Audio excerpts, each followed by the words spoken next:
Morning, everyone. Welcome to our first talk. We have Stefano, who will be discussing, as it says, tales from the APT world. Stefano is a malware researcher with RSA, and I'll let him take it away.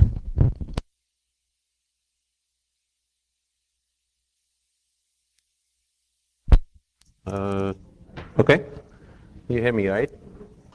Okay, thank you very much, guys. And as always, I hope in any conference, I just apologize for my spaghetti English, but but apart from that, we will cover today one of the investigation I ran recently. It's related from an attack to a huge, and I say huge, logistic organization carried out by a new, or at least not yet quite known, APT group. And this attack was showing interesting news in terms of strategies in tactics and tools. So it was definitely an argument that I want to discuss in a conference like this. Thank you very much. So the first step of the investigation started with an anomaly recorded in São Paulo, in Brazil, from a standard user in a logistic warehouse where it was loading some lost and found items of expedition that were recovered by people in the warehouse. So during the late shift, this guy was in charge of loading this type of information, and he was basically accessing the website as usual. The website is basically the front end of the database that is shared through the whole organization.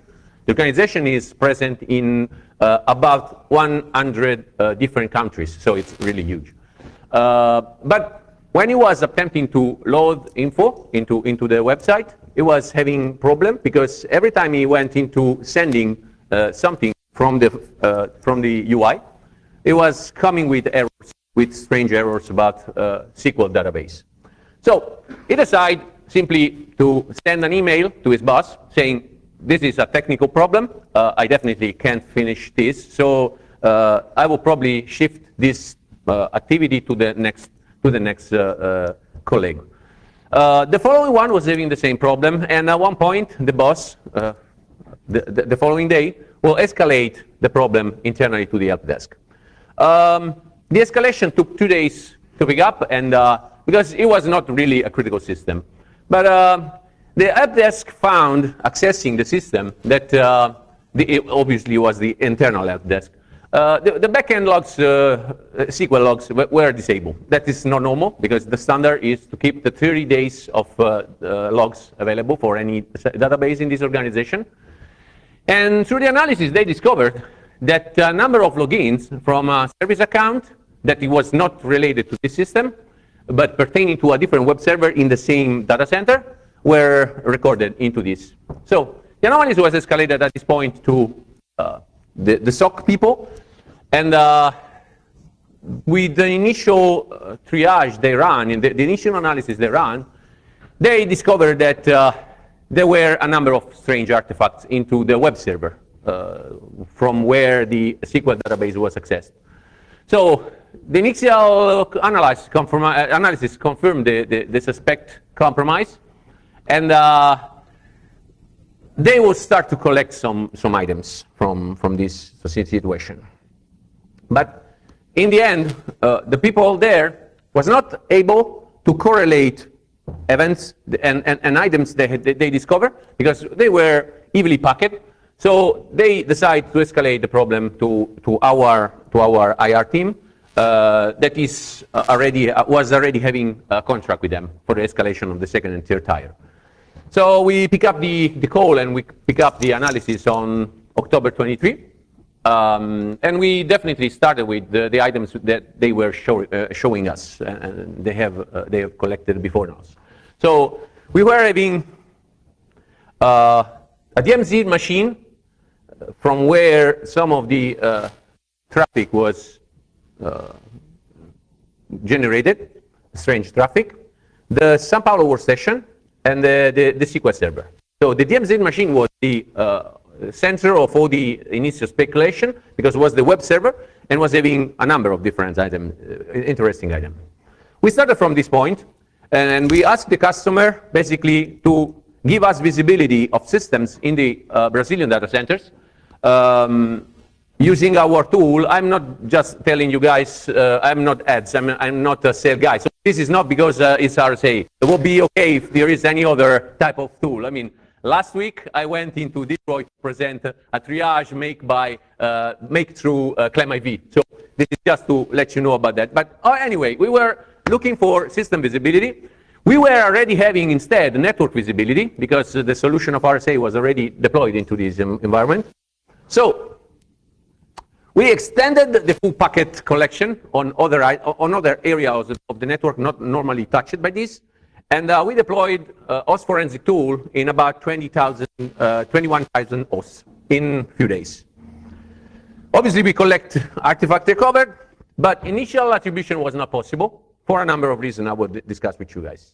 So forensic analysis made by the other team showed the presence of a number of strange PHP files dropped on August 27 on the web server. Collecting the logs of the web server, the team identified a small number of machines of the development and maintenance accessing the web server.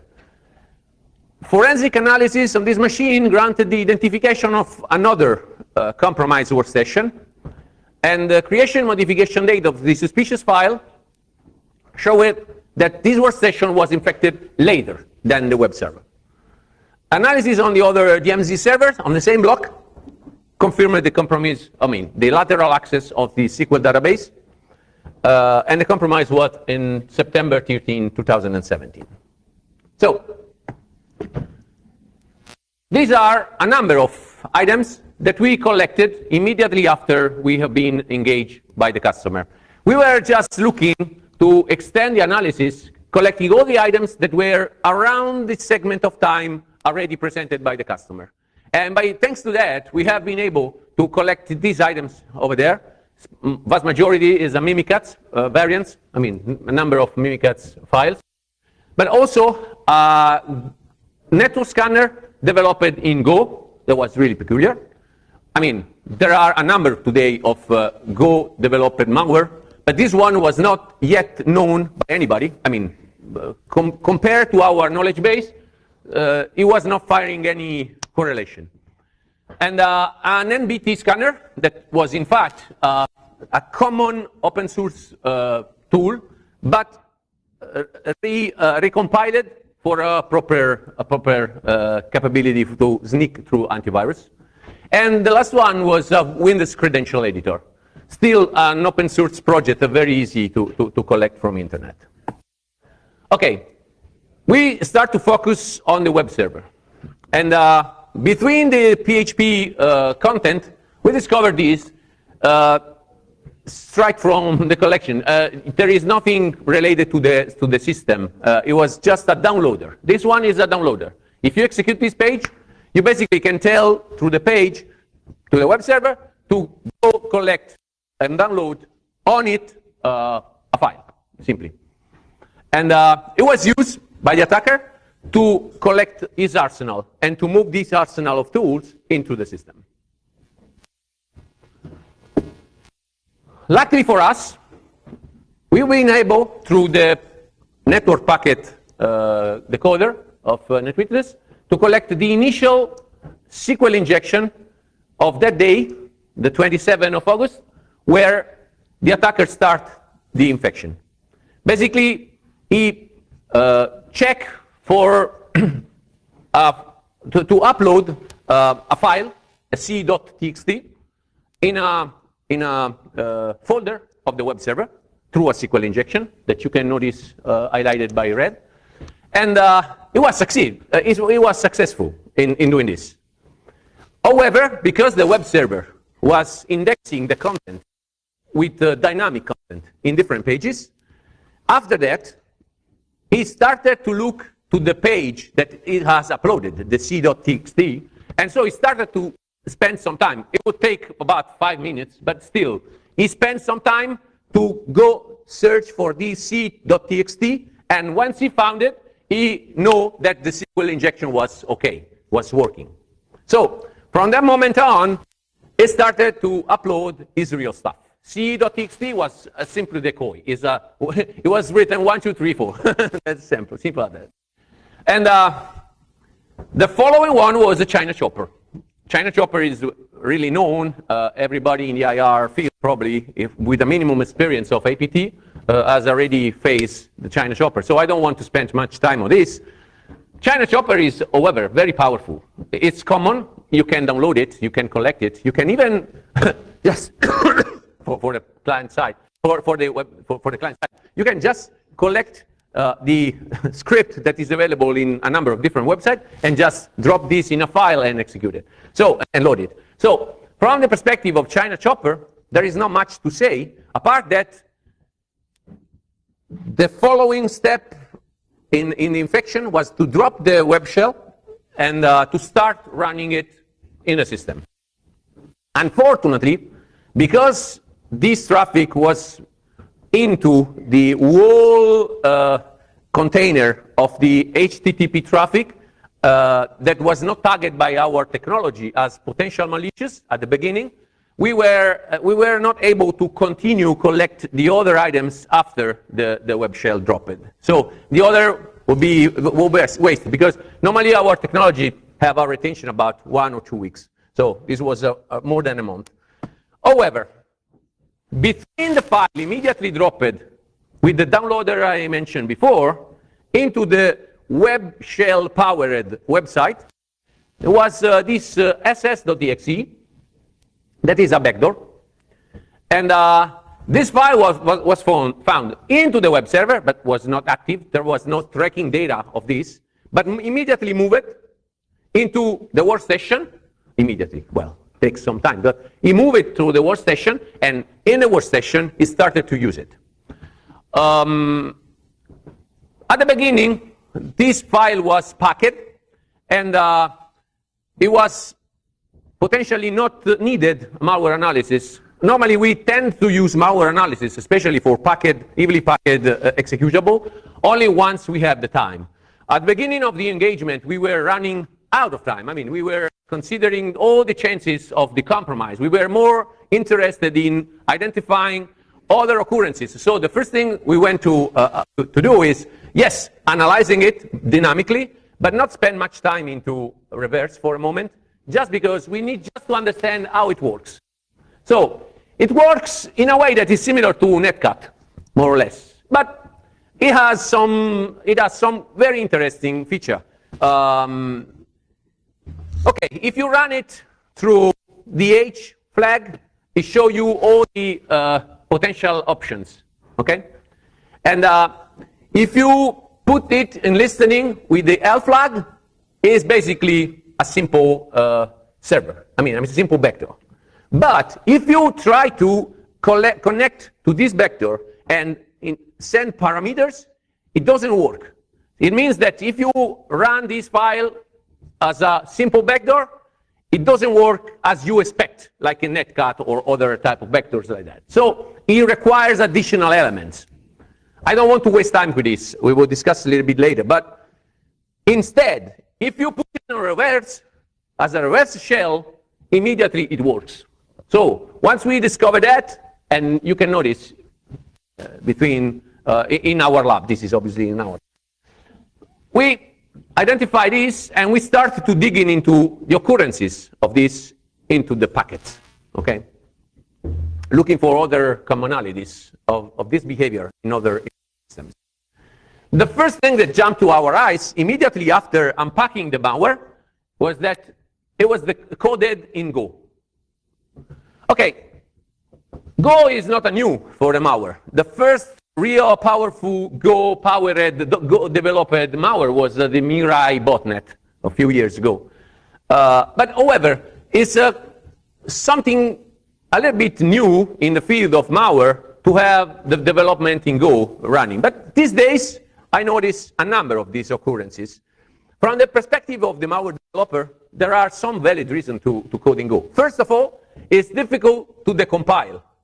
it's difficult to reverse at the beginning because there is no real debugger, and the decompile needs to be configured accordingly into either Pro or other type of decompilers. But also the symbols, also the configuration of the strings and the common elements are not really immediate to understand. At least for me, that was not really exposed to the Go.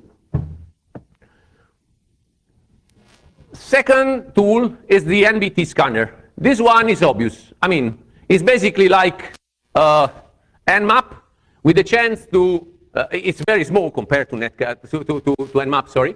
But it got the chance to generate an output that is parsable with other scripts or with other tools. So this is the reason why they use this instead of ss.exe in general to scan, for example, NetBIOS share. So this is a common and easy to collect file, so there is nothing into this that is really peculiar, but still useful to know. 64.exe and en.ps1 were two different flavors of Mimikatz. We know Mimikatz, we know how it works. I don't want to spend much time on this. The only thing that was obviously interesting is that the en.ps1 was stripped. It's a common PowerSploit tool for the Mimikatz, but it was stripped of all the strings and common items that normally are used by the antivirus to identify the file. So good from them to think about it, and in fact it is nicked into systems easily, not noticed by the antivirus of the company.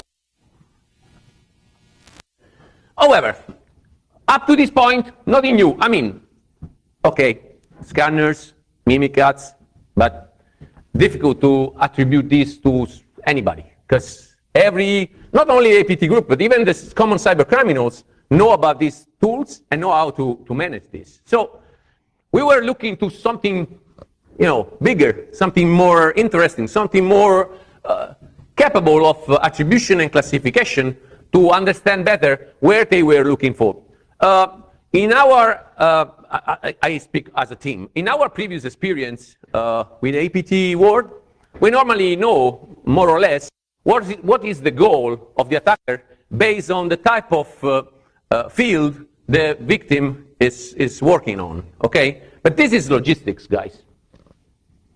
It's not like aerospace, it's not like defense, it's not like political institutions. It's a logistic company that moves boxes from one place to another, okay? I went into another engagement a couple of years ago where Iranians breached an environment. There was an air flight company, a common air flight company, okay, a travel company.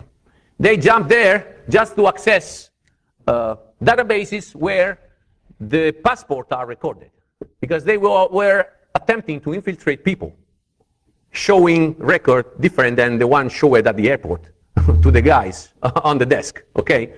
So it was difficult to attribute. I mean, it was difficult to think at the beginning because it was complicated to understand the flow that goes into this system that was not into the company, but was just connected to the company, okay? But this one was extremely more complicated because there is no chance to start with something. Even when we ask manager, who can target you? Okay, cyber criminals, yes, totally. Okay, because credit cards are in a number of these databases, in a number of transactions. So yes, but the way they behave, the way they target this particular data center, this particular set of machine, was not really Brazilian cyber criminal gang. Okay, it was difficult to attribute to them. So we start to dig in a little bit into the question. And by generating a number of IOC based on ss.exe and based on the other items, we basically discover a number of other occurrences, a number of other tools. These are explained like there. Okay, some of them apparently are not really malicious. I mean, this sandboxy DLL was the problem. I mean, it's also often used as a first layer of protection, sandboxy, especially for the browser. In a number of situations, I noticed this. So But in this case, there were not the entire sandbox application running on the system, just a number of DLLs and just one executable. So, and it was not the entire executable, not the entire deployment of Sandboxy. However, there were others, like debug srv.exe, that was another malicious tool, evilly packed, using VM Protect to encrypt, very complicated to reverse. And there was this strange file that was explore.dll. Okay, explore.dll, there is also a version that is legitimate, okay? But this was not. Compared to the real one, totally different. So we start to think, okay, these items are strange. But we go forth. We move to this workstation, where all the real problems were generated, because this workstation was extremely active in the last 30 days since the beginning of the engagement. So since the beginning of the attack, sorry. So going there, we found a number of additional items, but in general, two were the folders where the infection was residing. One was in C perflog, not new, and another in Windows debug. Deeper analysis on the system showed that immediately after attacking this box, the attacker removed every log. Okay, it's kind of like putting a sign onto this. Basically, from this system, a number of lateral access were executed. This was against the file server that was shared between the workstation and the systems in the Brazilian environment, not the data center, but the internal between workstation. Okay, we were considering the chance that the beginning of the infection of the workstation was done by Windows exploit, Windows vulnerability, NetBIOS vulnerability, something like that. But a number of problems were negating this possibility, especially one, the DMZ and the internal system were segregated by tiers of firewalls, and SMB was not available. So NetBIOS was not a chance for this, okay? So we start digging into, and thanks to the WMI scripts and the forensic tool, we were able to identify the execution of basically ss.exe, the tracking of ss.exe, that started from the drop of these two and all the arsenal in the .dat file from a Java application. So definitely they have used a vulnerability of Java to achieve the control of this box. And in fact, they have used the actually known CV 2017-10-346. That is basically a vulnerability for the old version of Java, and this machine was running 1.6, so old, okay, where you basically force through drive-by download the infection of the machine. You just need to create a page, rising a Java exception into the machine, rising the Java virtual machine, the machine goes, and then you can be able to, interact with the system. All other items discovered into the system, into the workstation, a number of other accesses, but two in particular were important. One, access to the ADSM console of the ASA firewalls into the environment, the ones of the local Brazil. And the one was the system that was used as a jambox for contractors to work in the DMZ. Okay, so in both cases, interesting item to discover. And frankly, we start to considering this APT because the way they behave, the way they used to move was definitely not something in the end of the common cybercriminal. We have experience of different cybercriminal, more advanced, like Carbanak, stuff like that, and it was potentially comparable to that, but Carbanak normally use specific tools that we know. and nothing of that happens on our eyes, rise on our eyes, the attention. So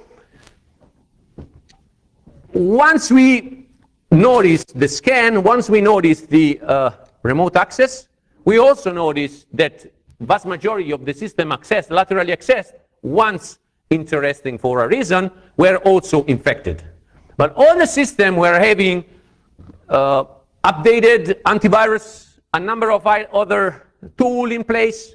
So we were starting to question how that happens. I mean, without any sign on the antivirus console, without any sign of logs on the CM, without any other additional potential anomaly recorded before that guy with the access to the database, okay? So start to think about this. And by the way, looking into the sandboxy stuff, we just noticed another element that is the sandboxy rpcss.exe that is basically one component of the execution of sandboxy. So go back a little bit about sandboxy. It's a program designed to protect systems. It's a program designed to sandbox the execution of an application. And if you know how sandbox works, basically it creates an environment that is almost segregated, where the single application is detonated. So in general, my personal opinion in this, at the beginning at least, is if I am an attacker, I don't try to force the firewall. I don't try to force a security tool to achieve a control of a system. I can have a number of other options. But think about it. In this environment, the average protection was good from the endpoints perspective, okay? So having this average good protection, the attacker wants to rely on something that he knows, and that probably is not known to the vast majority of people. So once even you have an anomaly, before you think about that anomaly as correlated to an attack, you think twice. You probably look to other items more than that, okay? So from a certain point of view, if you have the chance to exploit, in a way or another, the sandboxy, and sandboxy is considered legitimate in the environment, why not? One item that's immediately jumped on our eyes doing malware analysis and comparison between the tools related to sandboxy discovered in the system and the typical sandboxy environment, the typical sandboxy program, was the sbe.dll that is one of the main components of sandboxy. Comparing the DLL between the typical DLL for that particular version, okay? So the same exact version that the Meta were presenting, and the ones that we have, the malicious one was extremely more light.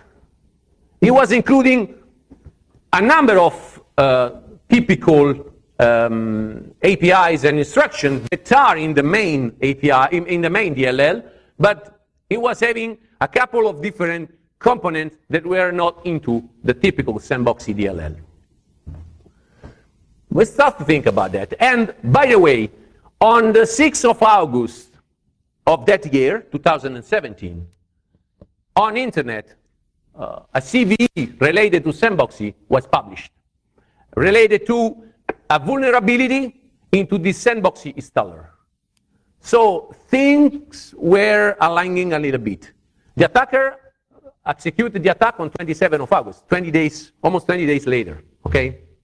So the typical sandboxy execution of the installer is expressed like that. I don't want to waste much time, it's for posterity, but basically when you have downloaded the sandboxy and you want to install it, you simply click, files that are downloaded are dropped into the temp, from temp are moved into the program file folder.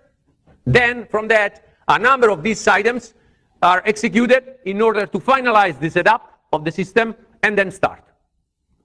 The weakness relies on the execution at the beginning of the drop of the file into the temp folder. if during this particular step I subvert a number of DLLs, I can basically let the sandboxy execute different behavior than normal.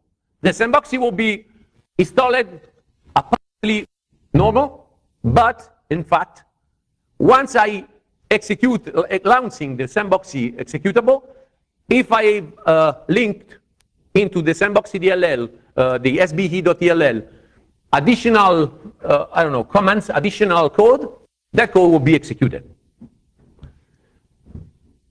Just one step to highlight. In the boxes we have analyzed, sandboxy was not installed at the beginning. So the original executable of sandboxy was not present. So from a certain perspective, it's okay, the vulnerability. It's okay that we have the DLLs that are different and probably the ones that are abused to execute malicious file, but sandboxy was not into the systems. So we were looking to the sandboxy executable into the system, and the typical executable sandboxy was not available.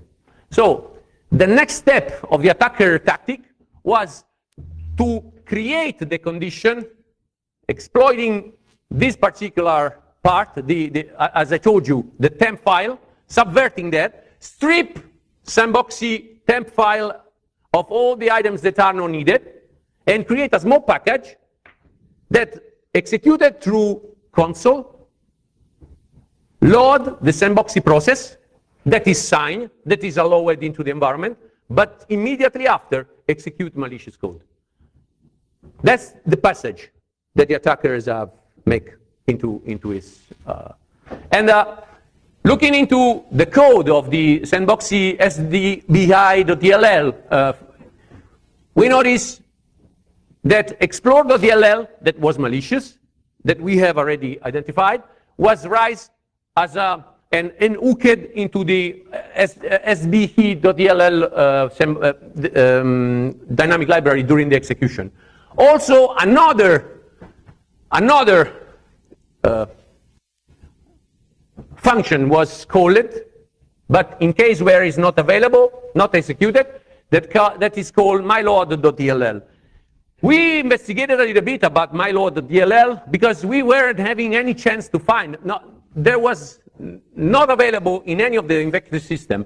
And by speaking with a different company, we found that in environment, they were having almost the same situation, but they have collected myload.dll, and myload.dll was a variant of Tesla crypt used to wipe out all the items in the system.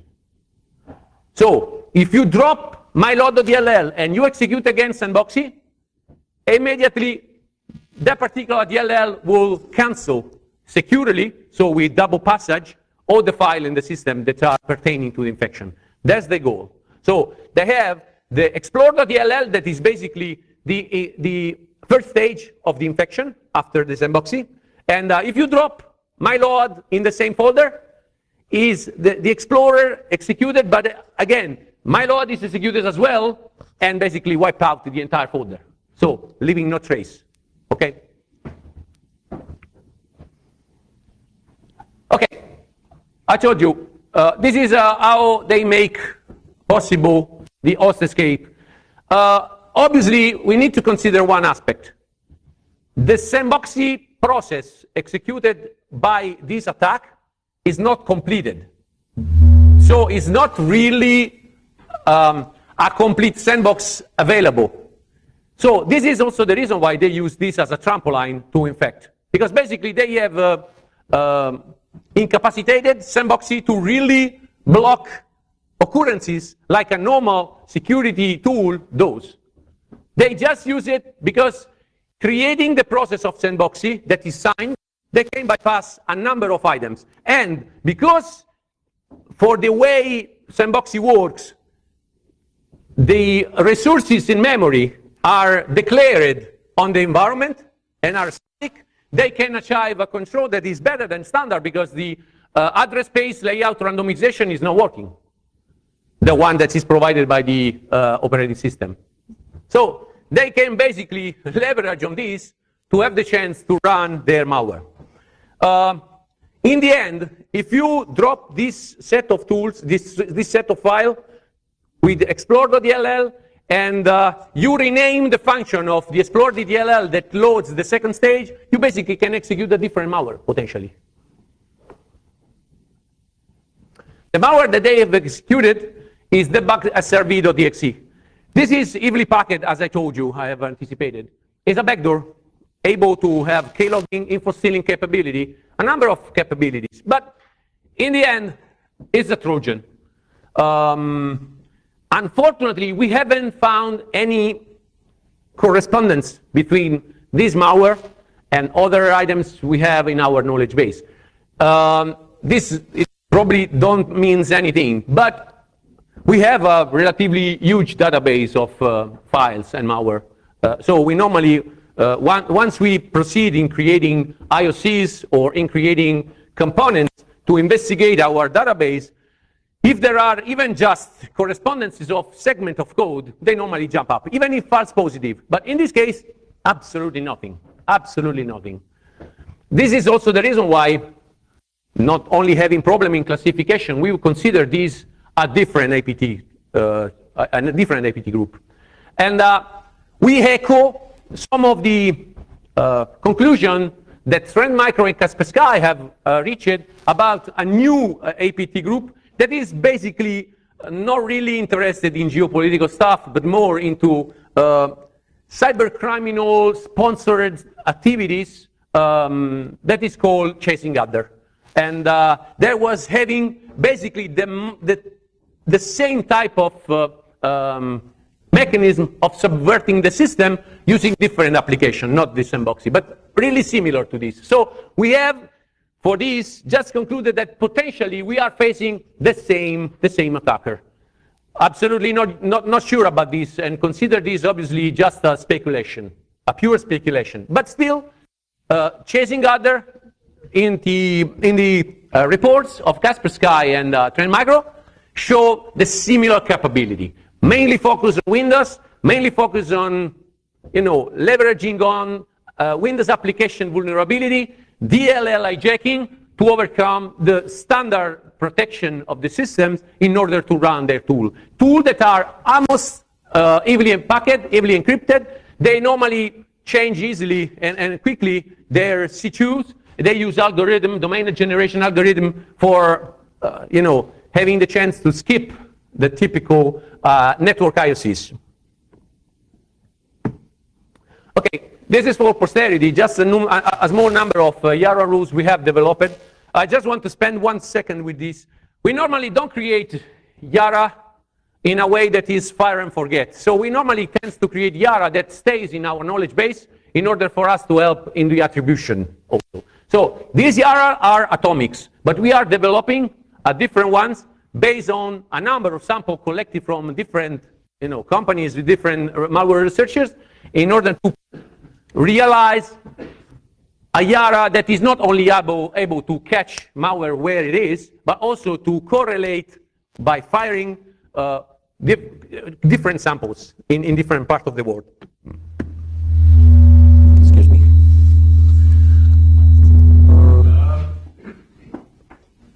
Don't move. Okay. This is the timeline of the incident.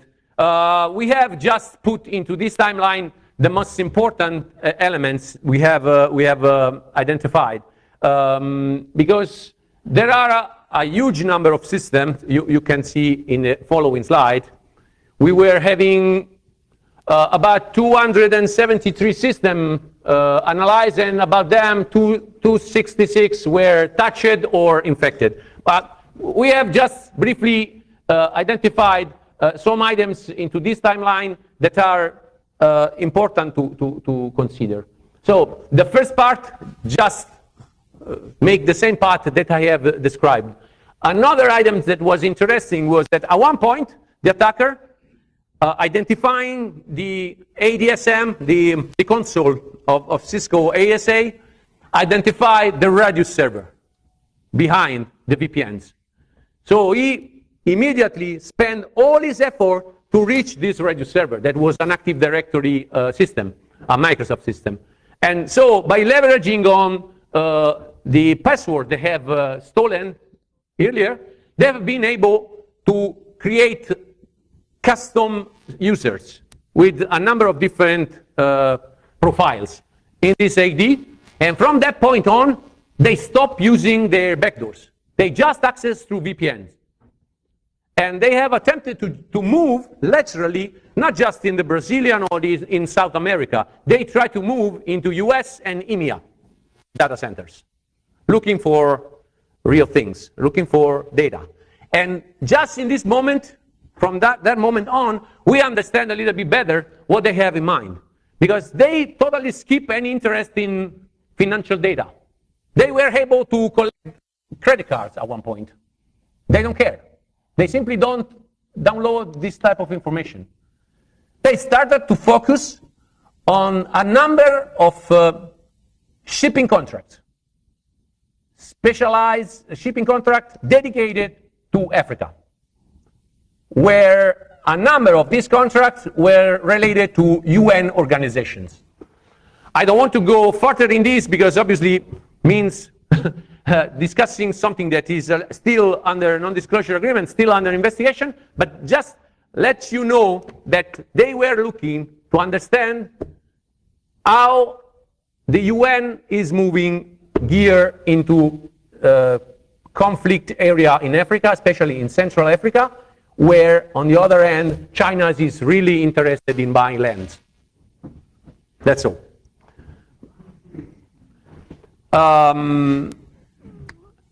This is still for posterity, is a simple stat of the whole project.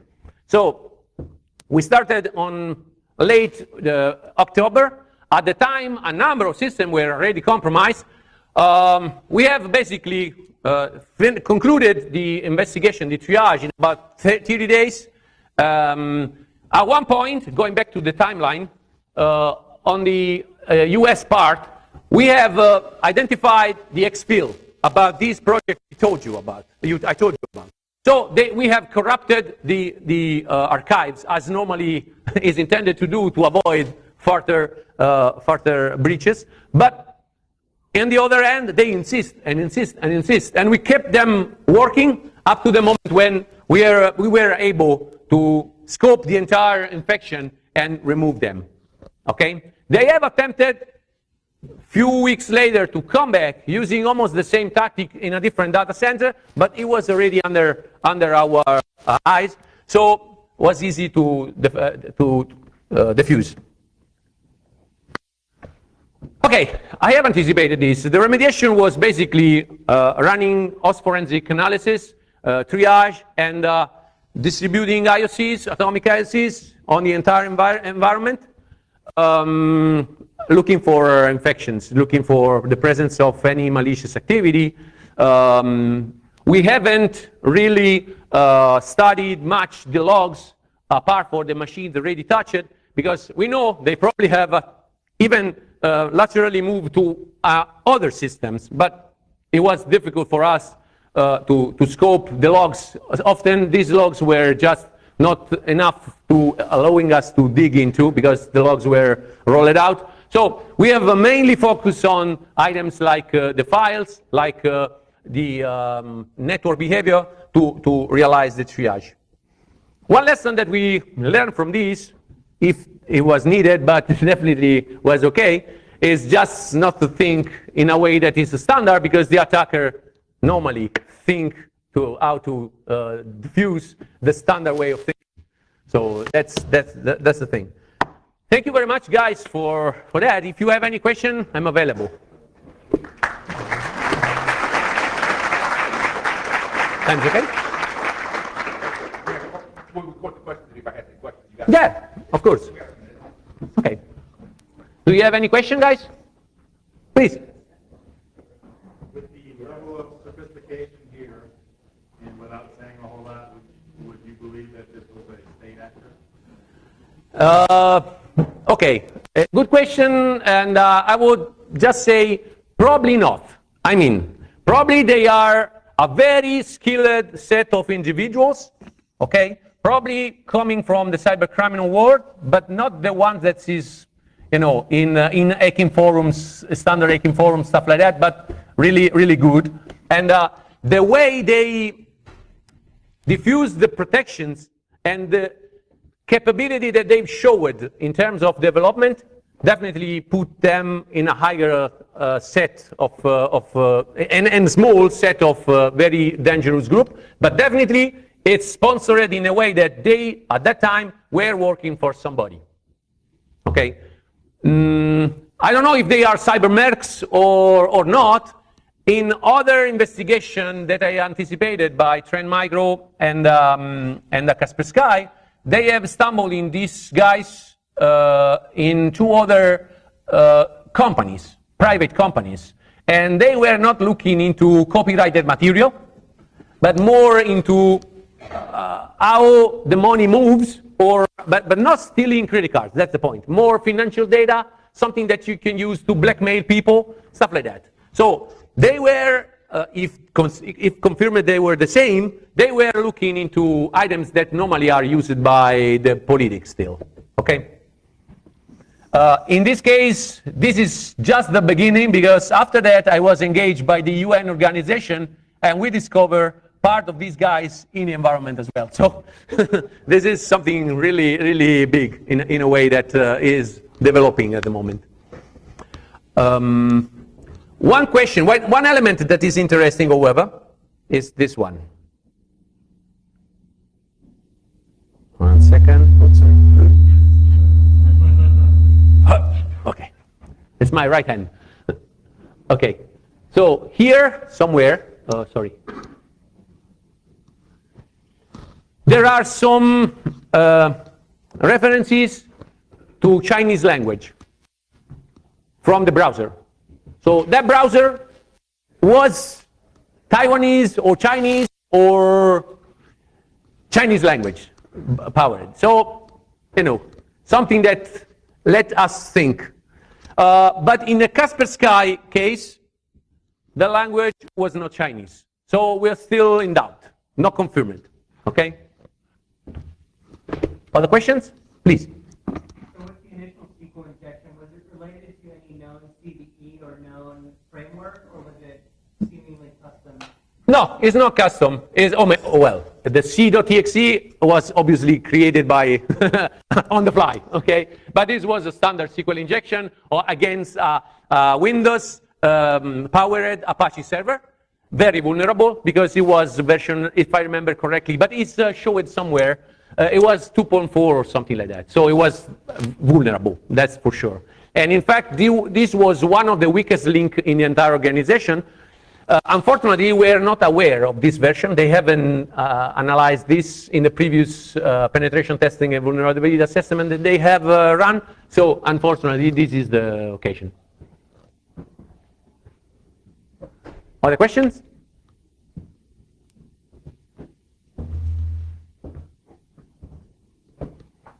Please. For the infrastructure, did you guys track it back? Like, what was their Okay, we haven't been able to show you CNC because it's still under investigation. 2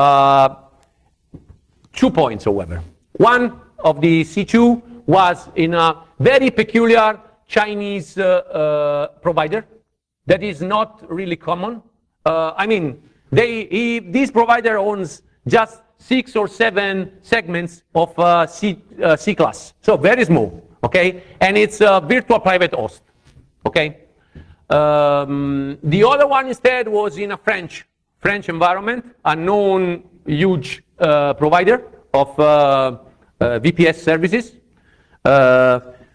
One of the first things when we go into an environment and look for packets is to go for country, China, and the other is this particular ISP in French, because it's very famous for holding a number of situations in the past. They have an abuse that is definitely not working much. So if you send a request, they don't cooperate at all. And they know. So for the network communication with CNC, did you find that it was encrypted like static key or No. Yeah, the problem was that the bug.srv, because this is the only element that is actually really communicating,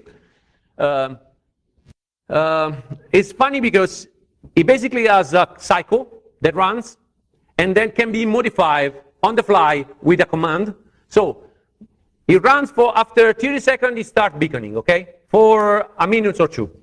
And if the answer, it collects answer from the other side will reply saying 6 minutes. Then the following will be after 6 minutes, 12 minutes or whatever. So from that perspective, it's very peculiar.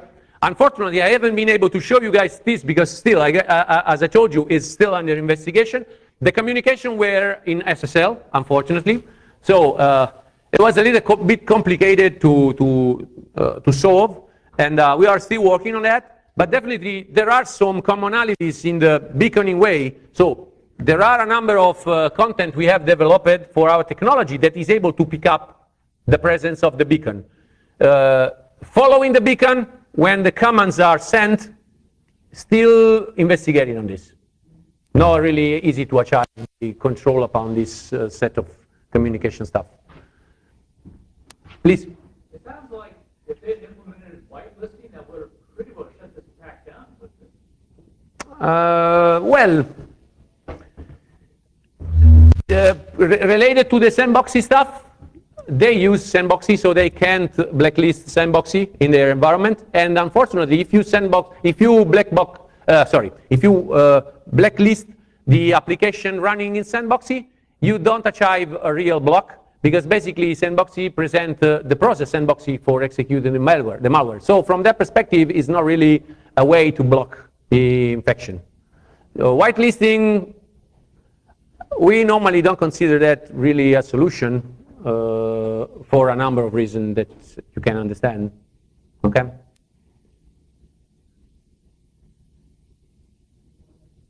Any other question? Thank you very much, guys.